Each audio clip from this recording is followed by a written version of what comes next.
Meus irmãos, dando uma pausa no estudo de Tiago, queria que os irmãos abrissem capítulo 16 de Mateus, versos 13 a 17. Aí nós temos como sendo a confissão de Pedro, um título dado, né? Diz assim a palavra de Deus, Mateus 16, de 13 a 17. Indo Jesus para os lados de Cesareia de Filipe, perguntou aos seus discípulos: quem diz o povo ser o Filho do Homem? E eles responderam: uns dizem João Batista, outros Elias, outros Jeremias ou alguns dos profetas. Mas vós, continuou ele, quem dizeis que eu sou? Respondendo Simão Pedro, disse: tu és o Cristo, o Filho do Deus vivo. Então Jesus lhe afirmou: bem-aventurado és, Simão Barjonas, porque não foi carne e sangue que te revelaram, mas meu Pai que estás nos céus. Irmãos, eu quero começar fazendo uma pergunta para você, eu quero que você responda. Pergunta simples, responda apenas para você mesmo. Você já confundiu uma pessoa com outra? Na sua vida, você já confundiu alguém? E você, de repente, chamou a pessoa por um nome e era outro, confundiu pela aparência, relacionou um pouco com essa pessoa, achando que era uma pessoa e depois de um tempo você viu que era outra pessoa. Todos nós talvez temos histórias um pouco engraçadas e ao mesmo tempo que nos envergonharam, né? Poxa vida, confundi uma pessoa, chamei ela pelo nome, não era, relacionei ainda um pouco com ela, ou relacionei um bom tempo com ela e não era a pessoa que eu estava pensando ser. Tudo isso é embaraçoso, às vezes é trágico para nós ficamos envergonhados, mas na maioria das vezes não traz nenhum problema para a nossa vida isso. Você logo se redime, pede desculpa, fala: desculpa, te confundi, e a vida segue. Mas, meus irmãos, existe uma situação que ela não é engraçada, ela não é apenas embaraçosa, ela é trágica. É quando nós relacionamos com alguém, com um Jesus que não é o Jesus da Bíblia, quando você está confundindo, quando você está relacionando com Jesus que não é o Jesus da Bíblia. Isso é questão de vida ou morte, isso é questão de condenação ou salvação, isso não é questão de vergonha. Você passar a sua vida relacionando com alguém que falaram para você que era o Jesus, mas não é ele. E milhares de pessoas, meus irmãos, estão talvez ouvindo nas igrejas hoje um Jesus que não é o Jesus da Bíblia, acredite nisso. Estão ouvindo sobre um Jesus que não é o Jesus que a Bíblia descreve, não é esse que Pedro falou que ele é. E nós vamos tentar trabalhar um pouco essas verdades. Primeiro, o que não é um Jesus da Bíblia, que muitas igrejas estão ensinando, muitas pessoas estão acreditando, talvez você que está aqui ou que está ouvindo, talvez você tenha um Jesus na sua mente que você acha que é o Jesus da Bíblia, você está relacionando com ele e pensa chegar no final. E Jesus falou assim: eu não te conheço, nós nunca tivemos relacionamento. Você fala: Senhor, mas em teu nome eu fiz tanta coisa. Não foi meu nome, não. Como nós lemos em Mateus lá, Jesus falou: Senhor, mas fizemos isso em teu nome. Jesus falou: não, no meu não. Vocês fizeram em nome de outra pessoa, no nome de vocês mesmos. Então, é possível nós estarmos relacionando com Jesus errado. Não é que existe mais de um. Só existe o verdadeiro, mas outros que as pessoas vão inventando, e vão ensinando, e vão propagando. Então, é sobre isso. Quem é Jesus para você é o tema da mensagem. Será que o Jesus para você é o Jesus da Bíblia? Se não for, não interessa quem ele seja. Não interessa se você gosta do seu Jesus ou eu do meu, que talvez nós estamos acreditando. O que importa para nós é se é o Jesus que a Bíblia ensina. A pergunta mais importante, meus irmãos, que você e eu temos que responder é: quem é Jesus para você? Quem é Jesus para mim? Porque se nós errarmos nisso, nós erramos em tudo. Se você estiver crendo no Jesus errado, tudo que você está crendo está errado. Já percebeu isso? Muitas pessoas dizem, se você perguntar para muitas pessoas, você crê em Deus? Não estou nem falando aqui na comunidade, estou falando na vida aí fora. Eu acho que a maioria das pessoas que você perguntar no seu ambiente de trabalho, pessoas que nem se declaram evangélicos, falam, não, eu creio.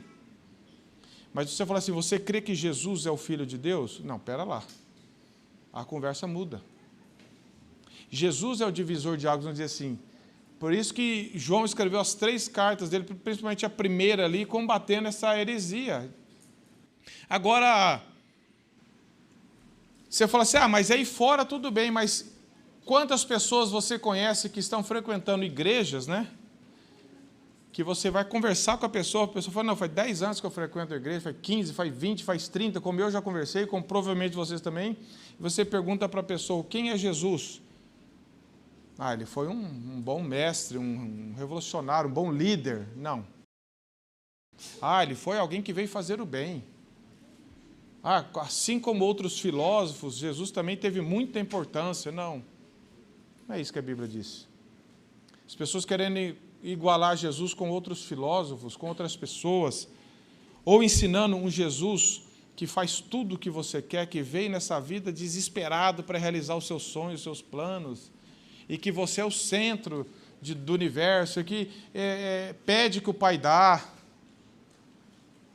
que determina que Jesus faz. É um Jesus que você controla na oração, é um Jesus que você controla na sua religião, que você consegue manipular ele, um Jesus que funciona de acordo com o que você quer. É isso que, infelizmente, é ensinado em muitos lugares. John Piper diz assim, é impressionante como raramente o próprio Deus, né, Deus triuno, Jesus incluído, é proclamado como o maior dom do Evangelho. No entanto, a Bíblia ensina que o melhor e mais importante dom do amor de Deus é desfrutar da beleza dele mesmo. O melhor e mais importante dom do Evangelho é ganharmos Cristo. E você pergunta para as pessoas, por que você vai a uma igreja? Por que você participa de uma igreja? Por que você frequenta o culto? Por que você lê a Bíblia? Quantas dessas pessoas falam assim, porque eu quero conhecer mais a Cristo, eu quero me parecer mais com Ele, eu quero amá-lo mais? Quantas pessoas estão falando, porque é importante ter uma religião? Porque tem que fazer, senão as coisas começam a dar errado. Tudo visões distorcidas. Paulo diz em Filipenses 3,8, considero tudo como perda por causa da sublimidade do conhecimento de Cristo Jesus, meu Senhor, por amor do qual perdi todas as coisas e considero refúgio para ganhar a Cristo. Quantas pessoas, quantos de nós aqui, vamos fechar o foco, quantos de nós aqui lemos a palavra diariamente, frequentamos as reuniões da igreja pensando, eu quero mais de Cristo. Não interessa financeiramente o que vai sobrevir, não interessa minha saúde, não é que não interessa que não tem valor, mas como Paulo falou, eu considero como tudo perda para ganhar mais a Cristo. Quantos de nós estamos querendo mais de Cristo, mais amor a Ele, mais temor, mais relacionamento? Milhares de pessoas ouvem um falso evangelho toda semana, meus irmãos. Seja na internet, seja pessoalmente, seja em livros, lendo livros de autoajuda, de teologia da prosperidade, de teologia coach, um Jesus que não é o que a Bíblia descreve. Tais pessoas, infelizmente, não estão à busca de Cristo, elas estão à busca de felicidade pessoal, de bem-estar. Elas estão preocupadas em sentir-se bem com elas mesmas. Elas não querem ver a beleza de Cristo. Elas querem extrair alguma coisa para elas ter um benefício à parte de Cristo.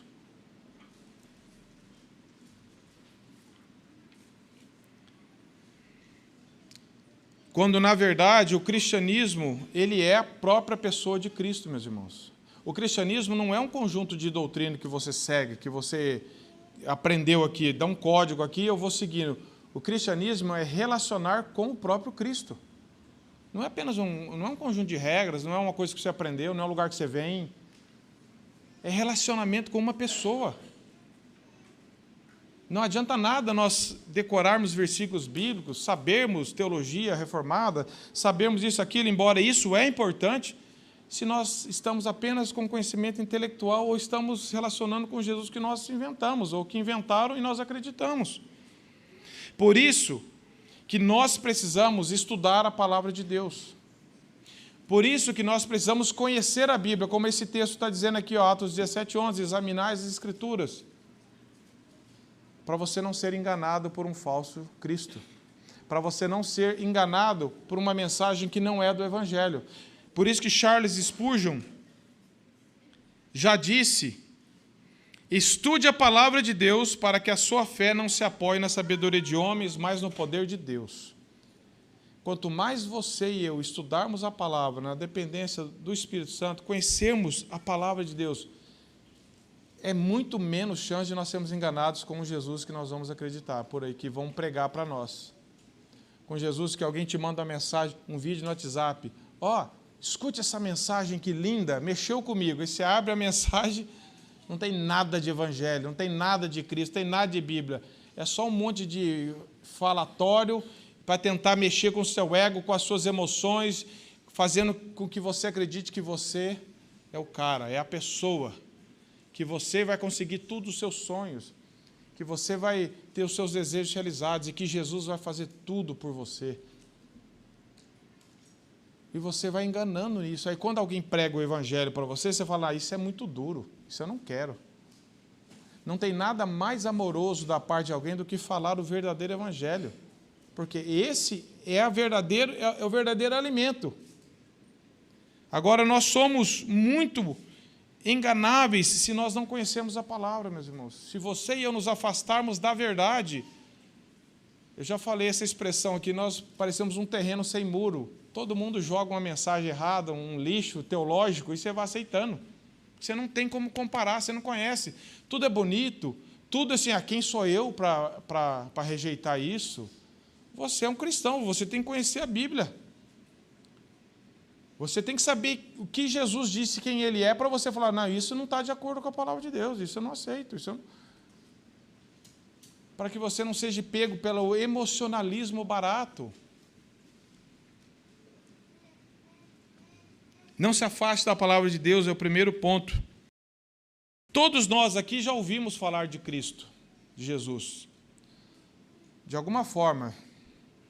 Isso pode ser bom ou pode ser ruim. É bom se o que você ouviu está de acordo com a palavra de Deus, mas é ruim se você ouviu por muito tempo um falso ensinamento e aquilo grudou na sua mente e é difícil você desconstruir algo para você aceitar outra coisa. Só o Espírito Santo de Deus faz em todos os casos, mas é ruim quando você está envolvido em um lugar onde você ouviu muita mentira sobre o Evangelho e alguém vai te falar do verdadeiro Evangelho e a pessoa ela já tem essa crosta teológica errada grudada na mente dela e ela fica sempre comparando. E nós temos que orar para que Deus realmente tire isso, esses erros. Algumas coisas, meus irmãos, existem aqueles que negam Jesus enfaticamente. Esses são fáceis de identificar. Existem aqueles que dizem que Jesus, eles falam na sua cara, não, Jesus não existiu, Jesus é uma invenção. Jesus não é o Filho de Deus. Jesus foi um homem que tentou fazer algumas coisas boas, apenas. Negam a divindade, negam tudo de Jesus. Esse aí você já de cara, você fala, não, isso está errado. A Bíblia diz lá em 1 João 2,22, quem é o mentiroso é aquele que nega que Jesus é o Cristo. João diz que essa pessoa é o anticristo, que ela nega o Pai e nega o Filho. Então, as pessoas que negam a divindade de Jesus. E você nega a divindade de Jesus chamando ele apenas de bom homem. Não, eu não estou falando mal dele. Só estou falando que ele foi um bom homem. Você está negando a divindade de Jesus. Não é só você ofendê-lo diretamente. Se você negar quem ele é, tentando atribuir a ele um outro título, por mais bonito que você ache, você está negando quem ele é. João não chama de mentiroso quem tem dificuldade de interpretar algum ponto das Escrituras. Eu tenho dificuldade com algum ponto. Não, ele chama de mentiroso quem nega que Jesus é o Cristo. No verso 23 de 1 João 2, o próximo verso diz assim: todo aquele que nega o Filho, esse não tem o Pai. Aquele que confessa o Filho tem igualmente ao Pai. Por que João estava falando isso na primeira carta dele? Porque havia desde o primeiro século falsos profetas dizendo: não, Jesus não é Deus. Jesus é uma invenção, era o docetismo, ele tem apenas uma aparência, mas ele não tem realidade. Ele não ressurgiu, ele não tinha um corpo. E as pessoas estavam correndo o risco de acreditar nisso, desde o primeiro século. Com o discurso de que eu creio em Deus, mas rejeito Jesus. Não tem como, isso não existe na Bíblia. Você falar assim: eu creio em Deus, mas em Jesus eu não creio. Então você não crê em nada. O texto está falando: todo aquele que nega o Filho não tem o Pai. Se Jesus Cristo não é Deus, o Deus encarnado, não adianta você falar que você crê em Deus, se você nega o Filho. E tem pessoas que tentam fazer essa separação. Não, Deus eu creio, mas não, Jesus não. Jesus foi apenas... Então você não crê no que a Bíblia ensina sobre ele. Não tem como separar Jesus de Deus Pai, porque eles são um. João 10:30 diz: eu e o Pai somos um. Não tem como se separar a Trindade. Falei, eu aceito Deus, Jesus para mim não foi Deus, mas eu creio que existe o Espírito Santo. Não tem jeito de você desmembrar. Não tem jeito. Então existe desde o primeiro século, existia essa mentira tão assim, descarada, negando que Jesus é Deus. Esses são, para nós, são mais fáceis de identificar, como alguém chegar para você, querendo comprar um carro seu com a nota, com bolo de nota do banco imobiliário. Você fala, meu, isso aí não vale, está na cara que não vale. Ou com aquelas notas de... Só tem um lado que você achava na calçada, né? As lojas jogavam assim. Você fala, meu, isso aqui não existe. Mas existem outras falsificações que eu e você não temos condições de identificar. Mas se você chegar para alguém que é bancário, ele raspa o dedo assim e fala assim, é falso. São falsificações mais sutis.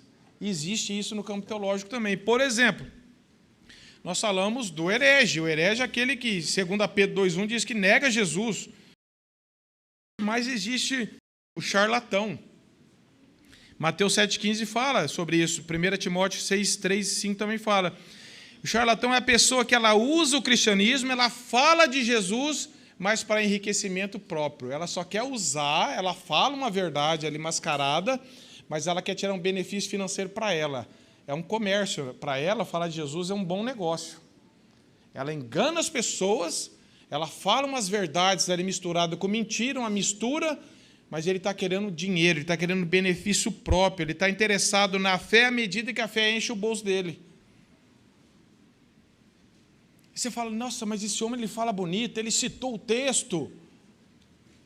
Mas se você não conhece a Escritura, se você não, você engole, porque eles são bons de oratória, são bons em enganar. Existe o falso profeta, Mateus 24:11 fala que é aquele que fala, Deus me falou. Aonde que está? Não, só falou para mim. Deus só falou para mim.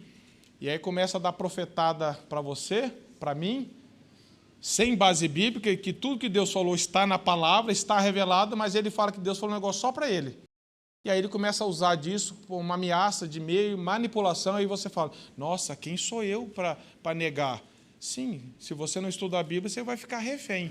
Se você conhece as Escrituras, você vai falar assim, não creio nisso. Não tem essa de Deus só falou para mim. Cadê o texto? Ele quer enganar as pessoas, puxando para ele uma autoridade como se ele fosse um canal exclusivo de Deus. Tudo que Deus tem para falar não foi falado nas Escrituras. Ele fala como se fosse um aditivo, fala só para mim, e eu transmito para vocês. Eu manipulo vocês com medo, com ameaças, com profetadas, com revelações que não existem mais. Tudo que é revelado está na palavra de Deus, tão somente. Mas se nós não cremos, se nós não estudamos a Bíblia, meus irmãos, nós ficamos amedrontados, duvidosos, receosos. E vão nos apresentando um outro evangelho, um outro Jesus. E existem outras pessoas. 1 João 4:1 diz assim, amados, não deis crédito a qualquer espírito, antes provai os espíritos se procedem de Deus, porque muitos falsos profetas têm saído pelo mundo fora. 1 João 4:1. Prova pela Bíblia se é isso mesmo. Não vão aceitando tudo. Só porque é bonito, só porque é impressionante, só porque o outro contou uma experiência dele. que não tem base bíblica, que não tem nada. Então, a pergunta, meus irmãos, primeira coisa, você é um estudioso da Bíblia? Eu não estou falando que você tem que estudar a Bíblia para se formar em algum curso, para sair dando aula para alguém. Eu estou falando, como cristão, você estuda a palavra de Deus? Para que a sua fé não seja dependente de pessoas, mas que você cresça no verdadeiro evangelho. Você é alguém que gasta tempo estudando a palavra de Deus? Debruçando sobre ela, estudando todo o conselho de Deus, porque a Bíblia ela se completa, ela nunca se contradiz. Ou você é aquele que vive só da refeição de domingo que é dada na igreja? Chega dia de semana, você fecha a Bíblia, domingo você abre a Bíblia. Fecha a Bíblia, abre a Bíblia. Você gasta tempo com aquilo que você diz mesmo ser o mais importante para a sua vida, que é a palavra de Deus? Muitas vezes, meus irmãos, nós falamos, não, a palavra de Deus é o mais importante para mim.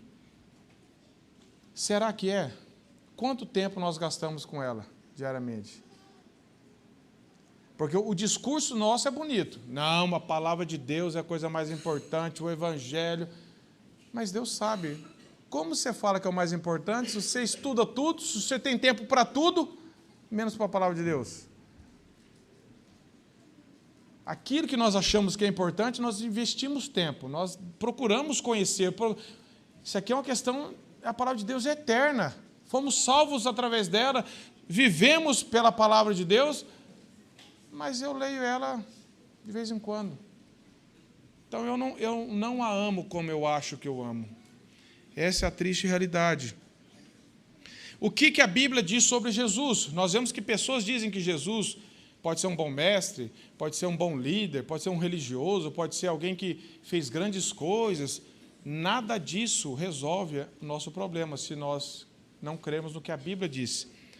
Mateus 3,17, meus irmãos, eu só vou lendo aqui, vocês podem anotar, mas eu vou lendo só para a gente ganhar tempo. Mateus 3,17, quando Jesus foi batizado ali, diz assim: eis e uma voz dos céus que dizia: esse é o meu filho amado, em quem eu tenho muito prazer. Deus Pai falando de Jesus, esse é o meu filho amado.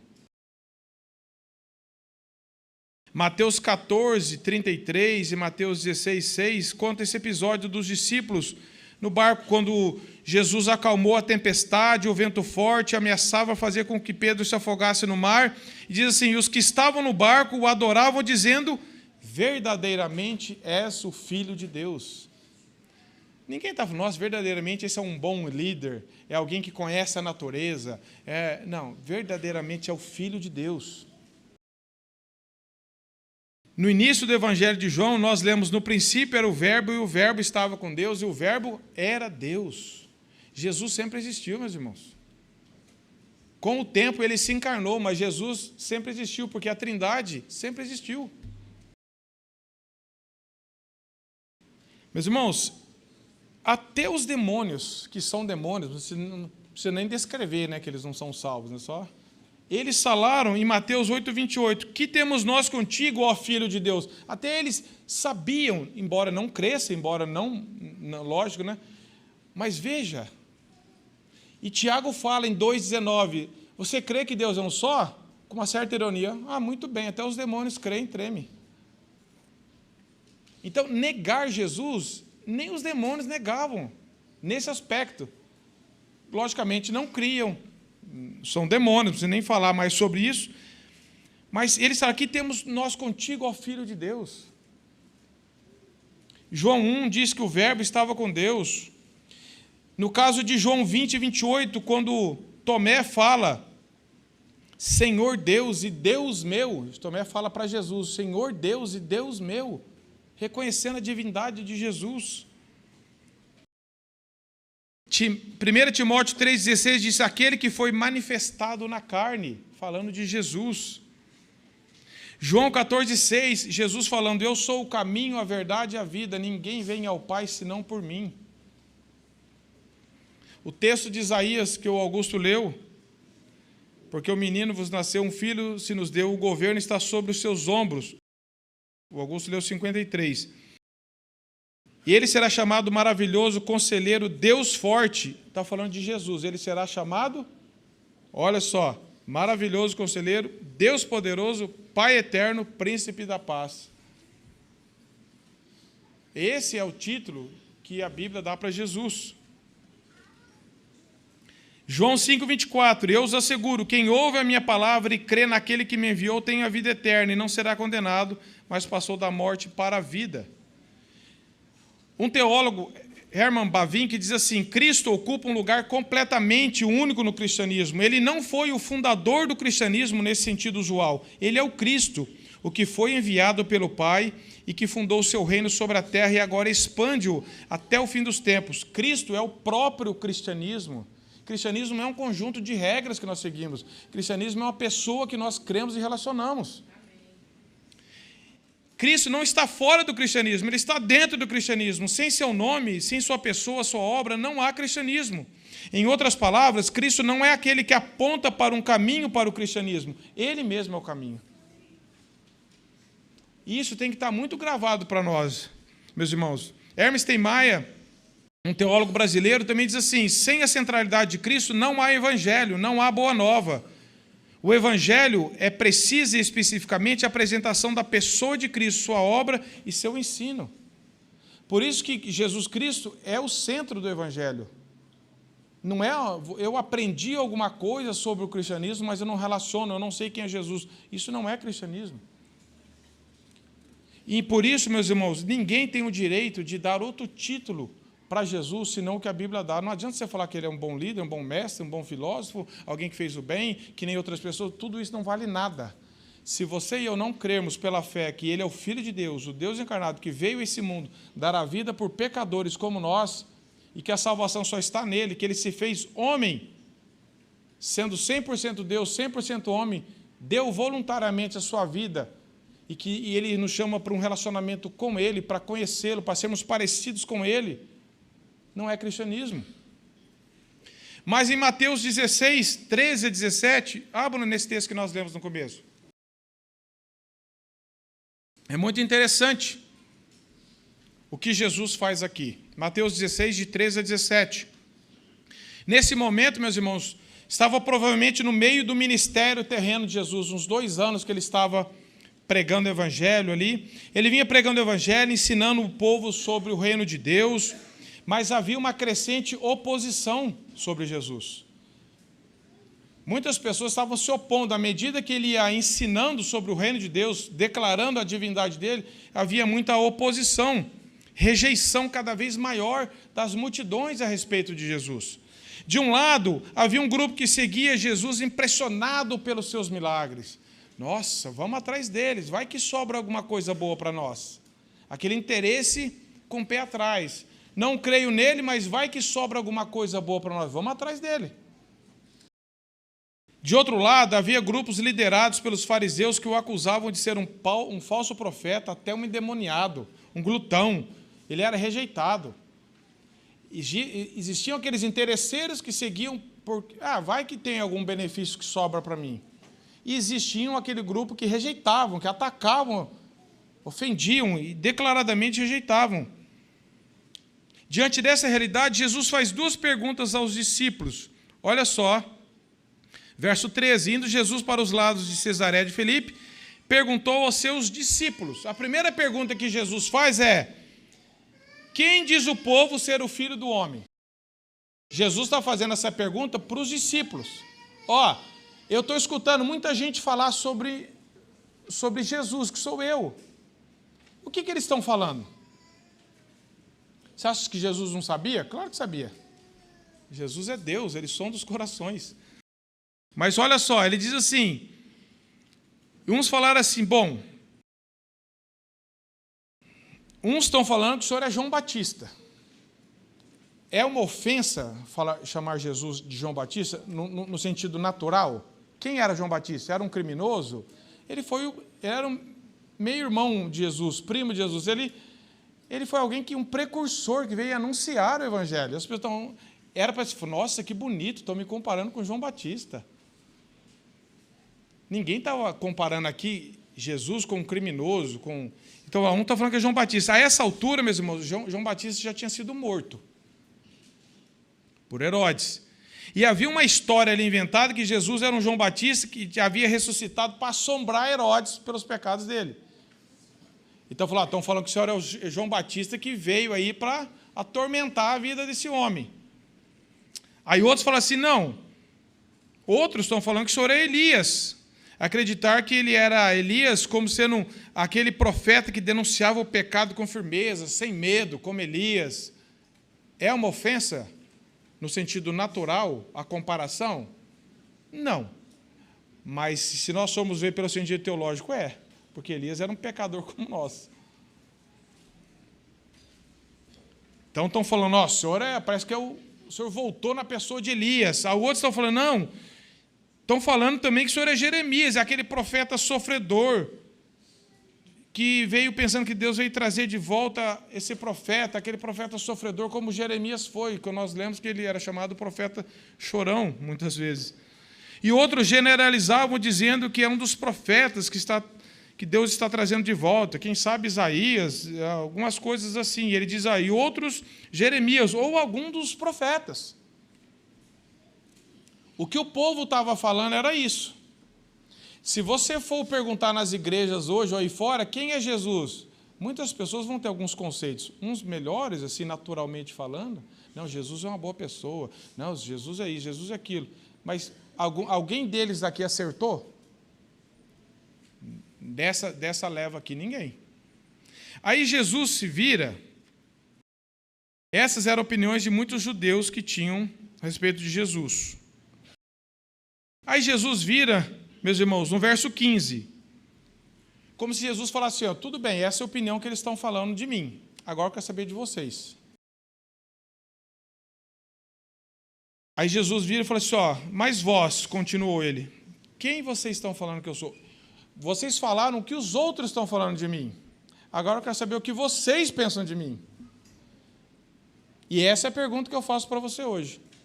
Você pode descrever o que as pessoas estão falando de Jesus. Na igreja tal, na seita tal, não sei o que, tal falso pregador na internet, tal. Você, não adianta nós sermos uns experts em heresias, se nós não cremos na verdade. Você pode saber, todo mundo, aquele está falando isso, aquele está falando aquilo, mas você, quem eu digo quem é Jesus? Quem você diz quem é Jesus? Não apenas dizer que Jesus que você crê, é nesse que eles estão falando? Então Jesus volta o foco, vamos dizer assim, o canhão para a cabeça deles. Fala assim, quem vocês dizem que eu sou? Você acha que Jesus tinha dúvida? Jesus não sabia? Sabia, meus irmãos, mas Jesus, como sempre, ele está dando a oportunidade de nós declararmos o que está no nosso coração, o que ele já sabe.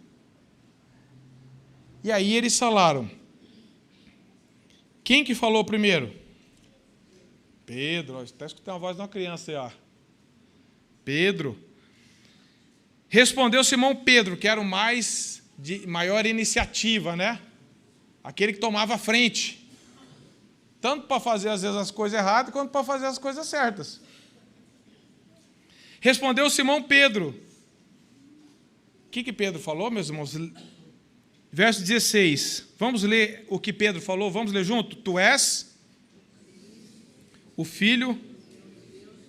Meus irmãos, parece tão simples falar essa frase. Porque eles estavam rodeados de mentiras. E aí Pedro falou assim, o que as pessoas estão falando é isso aqui, mas não é isso que nós cremos. Não é isso que eu creio. Não adianta vir com, Jesus e Jeremias, Jesus e Elias. Não é. Não é. Aí Pedro respondeu, tu és o Cristo, o Filho do Deus vivo. Meus irmãos, essa expressão, ela declara a fé cristã. Sabe por quê? Porque Jesus fala o seguinte, olha o que Jesus fala. Então lhe afirmou Jesus. Então Jesus, agora, depois que ele ouviu isso de Pedro, Jesus fala, Pedro, você é muito inteligente, cara. Você deve ter feito algum curso teológico aí, eu não estou sabendo. Você é mais avançado que os outros, Pedro. O que Jesus fala, meus irmãos? Verso 17. Bem-aventurado é Simão Bar-Jonas. Bar-Jonas Bar significa filho de Jonas. Ou seja, você é filho de um outro homem, qualquer. Você é filho de um outro homem, você é como nós. Mas olha só, porque não foi carne nem sangue que te revelaram, mas meu Pai que estás no céu. Meus irmãos, para você e eu darmos um título para Jesus, não precisa ser crente. Para você falar que Jesus era um bom mestre, você não precisa nascer de novo. Basta você estar envolvido numa religião. Você vai ter aquele respeito natural. Não, Jesus é uma boa pessoa. Não, quem sou eu para falar de Jesus? Não precisa ser crente. Mas para falar isso que Pedro falou, é só quem é nascido do alto. É só quem é aquele que o Pai regenerou. Por isso que Jesus fala assim, isso que você falou, Pedro, não foi da sua carne, não foi da sua inteligência, foi revelado para você.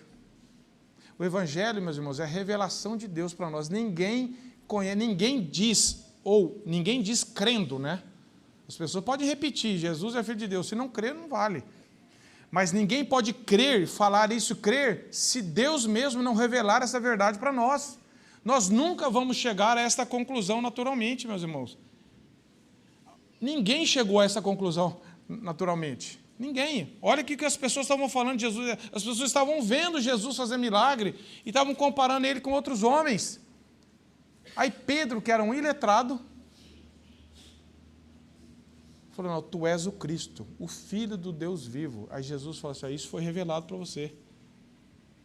Outras pessoas tão cultas, como o próprio Nicodemos em João 3, que era um mestre da lei, chegou para Jesus, Jesus falou assim, ele falou, como que eu posso herdar a vida eterna?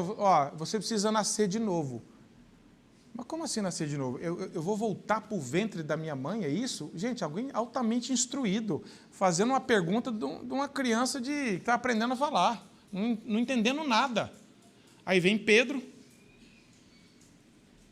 e fala, não, tu és o Cristo. Como que pode isso, meus irmãos?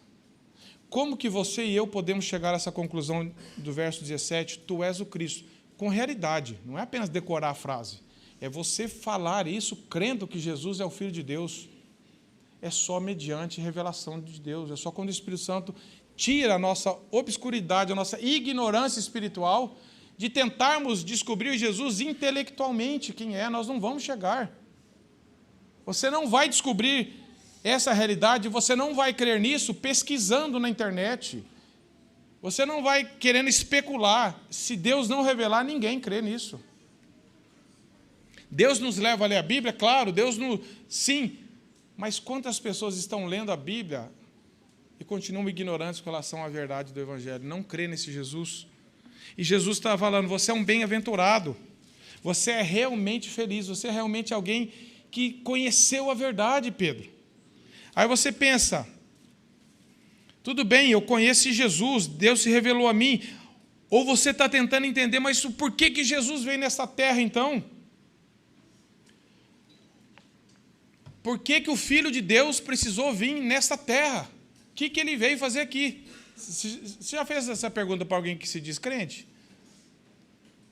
É outra pergunta que a pessoa fala, não sei, acho que ele veio aqui, né, ensinar a gente a fazer coisa boa. Não.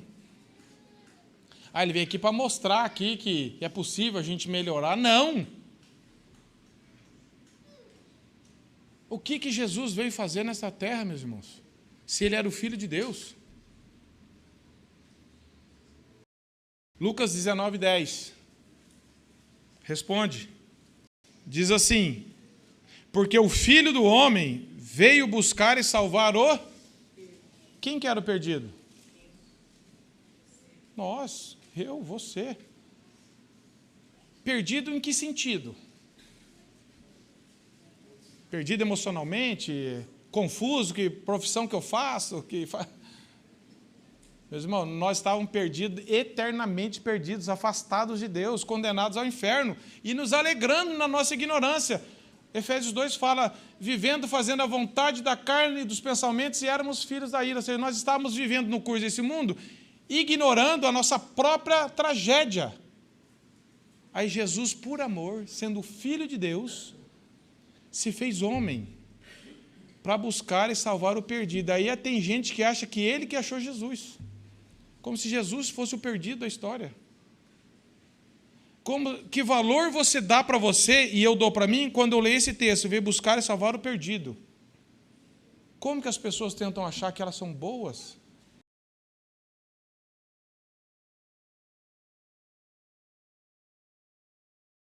Esse termo, meus irmãos, refere-se, se você ler Romanos de 1 a 3, apenas esse texto, junto com Efésios 2, você vai ver a situação da humanidade sem Deus, a perdição eterna, a ignorância, vivendo no pecado, agradando o coração, ou na ignorância intelectual, de se achando mais próximo de Deus, porque é isso, porque é aquilo, continuando morto nos seus pecados, e achando que vai encontrar a Deus. Um perdido, nesse sentido, você pode estar perdido numa floresta e de repente se achar a saída. Pode ou não pode? Pode. Mas nesse caso aqui não é esse tipo de que eu estava perdido, é perdição eterna. Nós estávamos espiritualmente mortos, sem vida. Ninguém dava nem aí para Deus. Nós não tínhamos nem interesse por Deus. Aí nós lemos que Jesus morreu. Aí você pode crer, tudo bem. Então Jesus, ele veio, ele está falando que Jesus era Deus e que ele veio salvar o perdido e que Jesus morreu. Só que nem você crê que Jesus morreu, ponto final, é o Evangelho. Sabia disso? Se você falar assim, quem crê que Jesus morreu? Muita gente que estava na época de Jesus também creu que ele morreu, porque viu. Mas o Evangelho não é crer que Jesus morreu. Você não pode parar aí. E eu vou te mostrar que não. 1 Coríntios 15, 3. Olha aqui que Paulo fala. Eu vou ler aqui para você enquanto você abre, meu irmão, só para nós ganharmos tempo. Antes de tudo, vos entreguei o que também recebi, que Cristo morreu, ponto final? Não. Cristo morreu pelos nossos pecados, segundo as Escrituras, e que foi sepultado e ressuscitou ao terceiro dia, segundo as Escrituras. O Evangelho fala da morte substitutiva. Não é eu crer que Jesus morreu. Tem gente que fala, eu creio que Jesus morreu. Coitado, por que mataram Jesus? Ainda tem dó de Jesus. Não entende o Evangelho. Não sabe que Jesus deu a vida dele voluntariamente. Ele deu, ele entregou, ele veio para isso. E ele deu a vida dele em nosso lugar, não foi apenas morreu. Que bonito, Jesus morreu. Se você não crê que ele morreu no seu lugar, que você era o culpado, você era o pecador, você não creu no Evangelho. Eu vou te dar alguns textos que comprovam isso. 1 Pedro 2,24. Você quiser anotar, eu vou lendo aqui. 1 Pedro 2,24. Carregando ele mesmo em seu corpo sobre o madeiro os nossos pecados, para que nós, mortos para o pecado, agora vivamos para a justiça. Por suas chagas somos sarados. Observe a expressão, pelos nossos pecados. Sempre quando a Bíblia fala da morte de Jesus, ela fala da nossa morte em nosso lugar. Ele pagou a minha dívida, a minha culpa, o meu pecado. 1 Pedro 3,18. Pois também Cristo morreu uma única vez pelos nossos pecados, o justo pelos injustos, para conduzir-vos a Deus, morto sim na carne, mas vivificado no Espírito. Novamente, pelos nossos pecados, o justo pelo injusto, morte substitutiva. 2 Coríntios 5,21, aquele que não conheceu o pecado, ele o fez pecado por nós, para que nele fôssemos feitos justiça de Deus. Observe a troca. Gálatas 3,13, Cristo nos resgatou da maldição da lei, fazendo-se ele próprio maldição em nosso lugar. Observe, meus irmãos, não é só crer que Jesus morreu. Isaías 53, 5 e 6, texto lido. Mas ele foi traspassado pelas nossas transgressões e moído pelas nossas iniquidades. O castigo que nos traz a paz estava sobre ele, pelas suas pisaduras fomos sarados. Todos nós andávamos desgarrados como ovelhas, cada um se desviava pelo caminho, mas o Senhor fez cair sobre ele a iniquidade de todos nós. Observe, meus irmãos, que não é só crer que Jesus morreu e ponto final. Admirar, não, realmente Jesus morreu. Ele morreu no meu lugar, ele pagou a minha culpa, ele pagou o meu pecado, senão eu estava eternamente morto, eternamente afastado de Deus. J.C. Harley, ele diz assim, ele faz perguntas e responde, me edificou muito, eu compartilho com os irmãos, sobre essa morte substitutiva de Jesus. Ele diz assim, ele foi chicoteado? Sim, para que pelas suas pisaduras nós somos sarados. Ele foi condenado, mesmo que inocente, foi, para quê? Para que pudéssemos ser declarados inocentes, embora culpados. Ele foi despido de suas vestes, foi para que pudéssemos ser vestidos em eterna justiça. Ele foi escarnecido e desprezado, sim, ele foi, para que fôssemos considerados inocentes e justificados de todo pecado. Ele foi declarado incapaz de salvar a si mesmo. Não falaram isso de Jesus? Sim, falaram. Para quê? Para que ele pudesse salvar a outrem, até o pior de todos, que somos nós. Ele morreu a morte mais dolorosa e infeliz. Sim, ele morreu, para que pudéssemos viver eternamente e ser exaltados às maiores glórias, meus irmãos. E isso é o Evangelho. Ele pagou a nossa culpa. Não adianta eu falar que Jesus era um bom líder, um bom mestre, ou se eu falar, não, tudo bem, ele era Deus. O que ele veio fazer essa terra? Ele veio nos ensinar o caminho, não veio ensinar, ele veio pagar a nossa dívida. Ele não veio falar, é por aqui, Alexandre. Não, você está quase, não foi isso que ele fez. Ele falou assim, você está cego, você está morto. Se eu não der a minha vida por você, você não tem o que você fazer, não tem o que você fizer que vai te salvar. Ele morreu por quê? Pelos meus pecados. O Evangelho, o Espírito Santo dá esse testemunho para nós. Nós só chegamos a essa convicção mediante o Espírito de Deus, senão ninguém crê nisso, meus irmãos. Eu posso falar, eu posso ensinar, você pode preparar uma aula e ensinar para alguém, e nós podemos não crer nisso. Se o Espírito Santo não colocar essa verdade na nossa mente, não adianta nós falarmos certo, nós temos que crer nisso aqui de verdade. Jesus pagou o meu pecado. Leia esses textos que eu citei de novo, sempre inclusive o justo pelo injusto, pelo meu lugar, a minha morte, a culpa era minha. E sem o agir de Deus, sem crer nisso, não há cristianismo, não há salvação. Você pode achar isso tudo muito bonito, tudo muito lindo, concordar, mas você crê nisso? Você confia nisso? Você entrega a sua vida para essa verdade que a Bíblia diz? Você vive isso? Por isso que Paulo diz em Romanos 1, não me envergonho do Evangelho. Por quê? Porque é o poder de Deus para a salvação de todo aquele que nele crê, primeiro o judeu e também do grego. Paulo viu o Evangelho, é o próprio Cristo, Deus é o Evangelho. E Paulo olhava para a cruz e falava assim, como que eu vou me envergonhar de alguém que não teve vergonha de mim? Da minha perdição. Então, esse é o Evangelho. Primeiro ele fala da nossa perdição. Primeiro ele fala da nossa depravação, da nossa situação de morte, salvar o perdido. E aí entra só glória para Deus, mas ele veio salvar e buscar o perdido. Ele não veio salvar e buscar os melhores, os que estavam quase se salvando, os que já estavam mais à frente, não, todos os perdidos, que era a condição de todos nós. Ele não veio selecionar assim, isso aqui acho que vai dar bom. Nós estávamos todos no cemitério espiritual, ninguém tinha vida, meus irmãos. Ninguém tinha vida. Você pode falar assim, tudo bem, mas eu não aceito isso. Eu não creio nisso, eu discordo de você. De mim você pode discordar. Do texto bíblico não tem como. Porque não tem como lutar contra a verdade. Eu já falei isso, você pode falar assim, eu não creio no sol. Fica meio-dia debaixo do sol, você não consegue anular os efeitos dele sobre você. Você pode falar assim, eu não acredito no sol. Não tem como. O sol existe, meus irmãos. Deus é uma realidade muito maior do que o sol. Alguém pode falar assim, eu não creio em Deus, mas você não pode negar os efeitos da existência de Deus e os efeitos do pecado sobre nós. Sabe por quê? Romanos 6:23 diz que o salário do pecado é a morte, mas o dom gratuito de Deus é a vida eterna. Todos nós entramos na vida a caminho da morte. Envelhecemos, ficamos doentes, acidente, todos nós morremos. Por quê?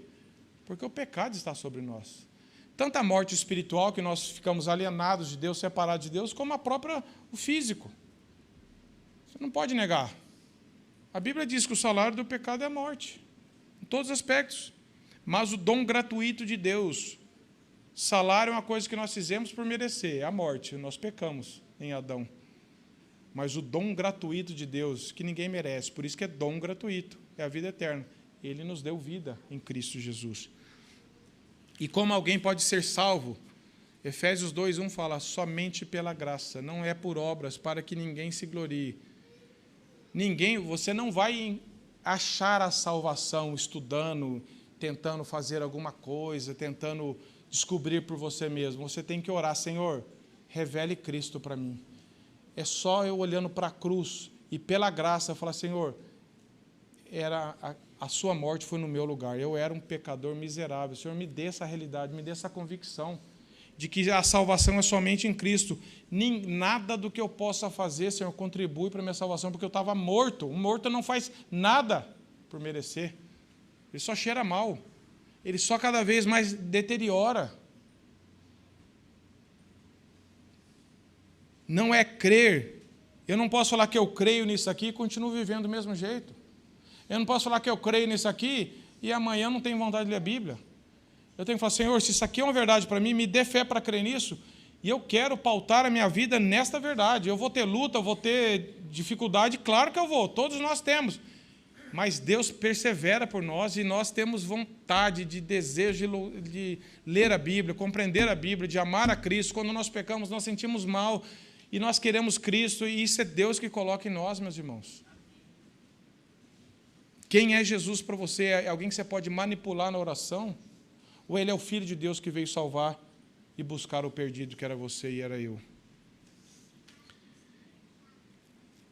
Paul Washer diz assim, jamais devemos apresentar Cristo ao incrédulo como sendo uma cereja no topo da sua maravilhosa vida. O incrédulo precisa ver que ele não possui vida, e que todas as suas conquistas pessoais antes de Cristo eram monumentos da sua própria vaidade, algo passageiro, feito na areia. Sabe por quê? Tem muita gente, meus irmãos, que quando vai falar de Cristo para alguém que não é cristão, e vê que a pessoa é um trabalhador, vê que a pessoa é alguém honesto, você fala, meu, só falta Cristo para você, o resto você já tem tudo. Ele não tem nada, se ele não tem Cristo, ele não tem nada, meus irmãos. É isso que Paulo está falando. Tudo que você fez sem Cristo não vale de nada. Paulo não fala isso, eu considero refúgio para ganhar a Cristo. Paulo se agarrou em alguma coisa que ele era? Não. Então o que o Paulo está nos ensinando, ele fala assim, ó, Cristo não é o finalzinho de uma vida. Ele fala, só falta Jesus, só isso, não falta tudo, porque falta vida, falta o Evangelho. As pessoas precisam ver que sem Cristo, tudo que elas têm não vale nada. Nada é eterno sem Cristo. E se você não crer nisso? Você que está aqui, ou você que ouve, abre em João 3,16. Com certeza nós poderíamos falar esse texto aqui, sem olhar para a palavra de Deus, com risco de errarmos poucas coisas. Mas vamos nos prender a ela. Porque Deus amou o mundo de tal maneira que deu o seu Filho único, unigênito, para que todo que nele crê não pereça, mas tenha a vida eterna. O foco aqui está para que todo que nele crê. Não é todo que concorda, não é todo que acha importante, não é todo que acha bonito, não é todo que acrescenta Jesus a outras coisas que ele crê. Não, é para todo que nele crê somente. Mas como que você e eu vamos crer?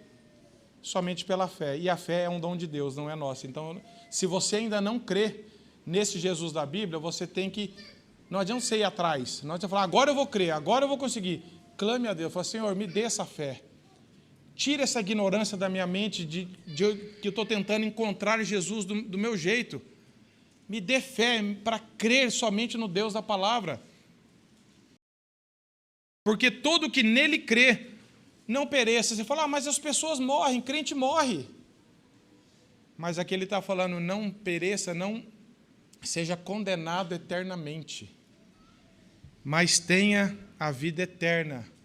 Que todos os seres humanos viverão eternamente, meus irmãos, a Bíblia diz isso. A questão é, debaixo do amor de Deus ou da ira de Deus? Em outras palavras, no céu ou no inferno?